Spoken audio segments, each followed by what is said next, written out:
अयोध्या के श्री राम मंदिर के उद्घाटन को लेकर कई अटकलें लगाई जा रही थी, लेकिन किसी को सटीक तारीख के बारे में नहीं पता था। लेकिन आज एबीपी गंगा आपको वो तारीख बताएगा जिस दिन श्री राम मंदिर में प्राण प्रतिष्ठा का काम होगा और किस दिन से श्रद्धालु मंदिर में श्री राम के दर्शन कर सकेंगे। एबीपी गंगा आज आपको श्री राम मंदिर के बारे में सटीक जानकारी देने वाला है। श्री राम मंदिर निर्माण समिति के अध्यक्ष नृपेंद्र मिश्रा ने श्री राम की मूर्ति की प्राण प्रतिष्ठा की तारीख बताई। वास्तविकता यह है कि श्रद्धालु लगभग 24-25 जनवरी 2024 तक वहां पर मंदिर में जाकर सीधा दर्शन कर सकें। श्री राम मंदिर के प्राण प्रतिष्ठा का काम मकर संक्रांति के मौके पर किया जाना है। प्राण प्रतिष्ठा के अंतिम दिन प्रधानमंत्री नरेंद्र मोदी को न्योता भेजा जाएगा। अयोध्या में राम मंदिर के प्राण प्रतिष्ठा समारोह को अंतर्राष्ट्रीय स्तर पर मनाए जाने की तैयारी है। देश विदेश के अलग अलग भागों में श्री राम मंदिर के प्राण प्रतिष्ठा समारोह का आयोजन किए जाने की भी तैयारी है। इस मौके पर देश के तमाम मंदिरों में विशेष आयोजन किए जाएंगे। श्री राम मंदिर निर्माण समिति ने मंदिर निर्माण के बारे में भी जानकारी दी। जो गर्भगृह होगा, जो एक मुख्य द्वार होगा भगवान का और 2 अन्य द्वार होते हैं, उसमें कार्विंग होगी। उस कार्विंग पर पूरा उसी प्रकार की कार्विंग स्वर्ण की भी होगी। 161 फीट ऊंची है, उस शिखर को भी स्वर्ण से निखारा जाएगा। श्री राम मंदिर के प्राण प्रतिष्ठा समारोह से पहले मंदिर निर्माण के पहले चरण को पूरा कर लिया जाएगा। लोकसभा चुनाव 2024 से पहले इस भव्य कार्यक्रम के जरिए एक बड़ा संदेश देने की तैयारी होगी। मंदिरों और पूजा स्थलों पर एक के बाद एक ड्रेस कोड लागू होने के मामले सामने आ रहे हैं और इसी सिलसिले में गाजियाबाद के एक मंदिर का नाम भी जुड़ गया है। गाजियाबाद के संजय गांधी नगर में हनुमान मंदिर का मैनेजमेंट देखने वाली समिति ने अब नया नियम लागू करते हुए बजरंग बली के दर्शन पूजन करने आने वाले श्रद्धालुओं के लिए ड्रेस कोड लागू कर दिया है।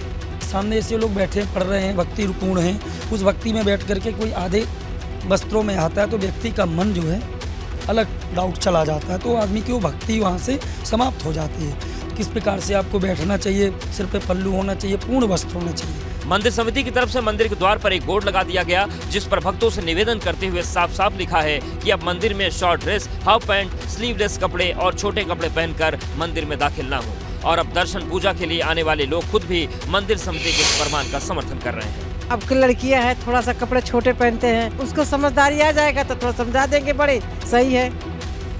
सिर्फ गाजियाबाद ही नहीं बल्कि इससे पहले बागपत, मेरठ, आगरा, शामली, हरिद्वार, प्रयागराज समेत कई जिलों में अलग अलग मंदिरों में दर्शनार्थियों के लिए ड्रेस कोड लागू कर दिया गया है। आज देश भर में जगन्नाथ यात्रा की शुरुआत हुई। हर साल इस यात्रा की शुरुआत आषाढ़ माह में शुक्ल पक्ष की द्वितीया तिथि से होती है। हर बार की तरह इस बार भी देश भर में धूमधाम तरीके से जगन्नाथ रथ यात्रा निकाली गई। ओडिशा के पुरी में आस्था का सैलाब नजर आया। यहाँ केंद्र सरकार में मंत्री धर्मेंद्र प्रधान और अश्विनी वैष्णव ने भी यात्रा में हिस्सा लिया। तो वहीं दिल्ली में राष्ट्रपति द्रौपदी मुर्मू ने अपने जन्मदिन पर जगन्नाथ मंदिर में पूजा अर्चना की। आस्था के इस पर्व पर यूपी में भी रस्में निभाई गई। शिव की नगरी वाराणसी में भी 3 दिवसीय रथ यात्रा मेले की शुरुआत हुई। वहीं संगम नगरी प्रयागराज में भी पूरी जगन्नाथ की तर्ज पर भगवान जगन्नाथ की भव्य रथ यात्रा शहर के प्रमुख मार्गों पर निकाली गई। यहां भाजपा सांसद रीता बहुगुणा जोशी ने भी भगवान जगन्नाथ की पूजा की और रथ यात्रा में शामिल हुई। इस रथ यात्रा में काफी भीड़ नजर आई। वहीं देश भर में कई और शहरों में भी कड़ी सुरक्षा व्यवस्था के बीच रथ यात्रा धूमधाम से निकाली गई। आपको बता दें कि शुक्ल पक्ष के 11वें दिन जगन्नाथ जी की वापसी के साथ इस यात्रा का समापन होता है। मान्यता है कि रथ यात्रा में शामिल होकर भगवान के रथ को खींचने वाले को 100 यज्ञ करने के समान पुण्य मिलता है।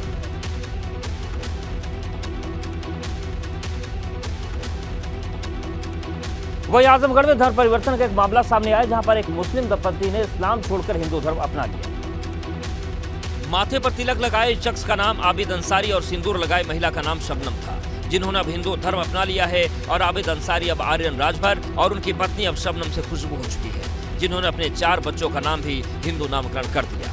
अच्छा, आप इनकी धर्म पत्नी है, क्या नाम है? राधा सिंह। अच्छा, तो ये बताइए कि आपने इनके साथ जो है आपने भी धर्म परिवर्तन किया, तो आपको रहने में इनके साथ कोई दिक्कत? कोई दिक्कत नहीं। आर्यन के मुताबिक अपने काम के सिलसिले में अक्सर उन्हें हरिद्वार, ऋषिकेश और मथुरा जाना होता था और इन यात्राओं के दौरान वो काफी पहले हिंदू धर्म की तरफ आकर्षित हो चुके थे और आखिरकार उन्होंने अपनी मर्जी से इस्लाम छोड़कर हिंदू धर्म अपना लिया। हम बाहर में नगर रहते थे और हर धर्म स्थल पे जाकर अपना पूजा पाठ दर्शन करना ये सब हम करते थे और मन तो बहुत पहले ही बदल चुका था, लेकिन अब यही लोग गाँव वाले जाने हैं।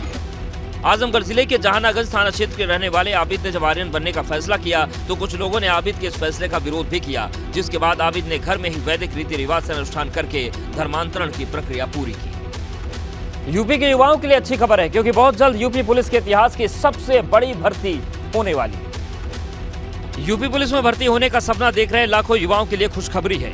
उत्तर प्रदेश पुलिस भर्ती एवं प्रोन्नति बोर्ड बहुत जल्द इतिहास का सबसे बड़ा नियुक्ति अभियान शुरू करने वाला है, जिसके तहत यूपी पुलिस में सिपाही रैंक के 52,000 से ज्यादा पदों पर भर्ती होने वाली है।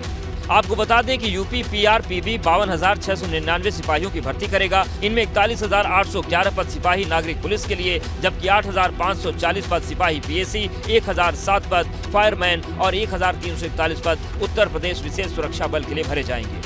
15 जुलाई तक बोर्ड टेंडर जारी कर सकता है। लिखित परीक्षा और भर्ती से संबंधित एजेंसी के चयन के बाद अधिसूचना जारी होगी और फिर आवेदन प्रक्रिया शुरू हो सकेगी। माना जा रहा है कि इन पदों के लिए करीब 25 लाख आवेदन की उम्मीद है और ये भर्ती प्रक्रिया जुलाई 2024 तक पूरी हो सकती है। आपको बता दें कि ये भर्ती उत्तर प्रदेश पुलिस के इतिहास की सबसे बड़ी भर्ती होगी। हालांकि इससे पहले उत्तर प्रदेश पुलिस में करीब 35,000 सिपाहियों की भर्ती होनी थी, लेकिन कार्यदायी संस्था का चयन न हो पाने की वजह से बीते 10 महीने से इस संबंध में कार्रवाई शुरू नहीं हो सकी। गोरखपुर में आज एक और माफिया के अवैध संपत्ति पर बुलडोजर चल गया, जिसे इसी महीने कोर्ट में उसने सरेंडर किया था। गोरखपुर में विकास प्राधिकरण और प्रशासन की टीम ने माफिया राकेश यादव के अवैध आशियाने को ध्वस्त कर दिया। राकेश यादव के जिस 2 मंजिला घर पर प्रशासन ने बुलडोजर चलवाया, उसकी कीमत करीब 4.5 करोड़ रुपए है।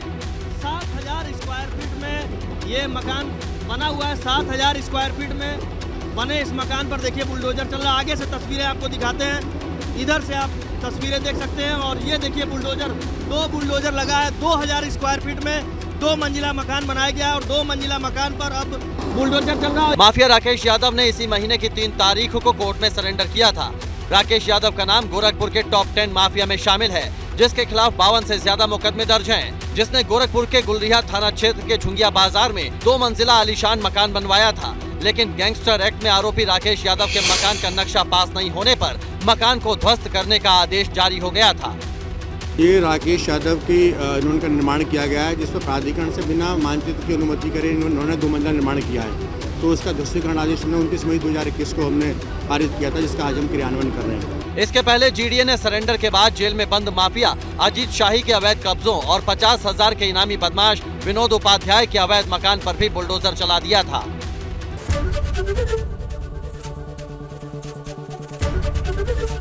एबीपी गंगा, खबर आपकी, जुबान आपकी।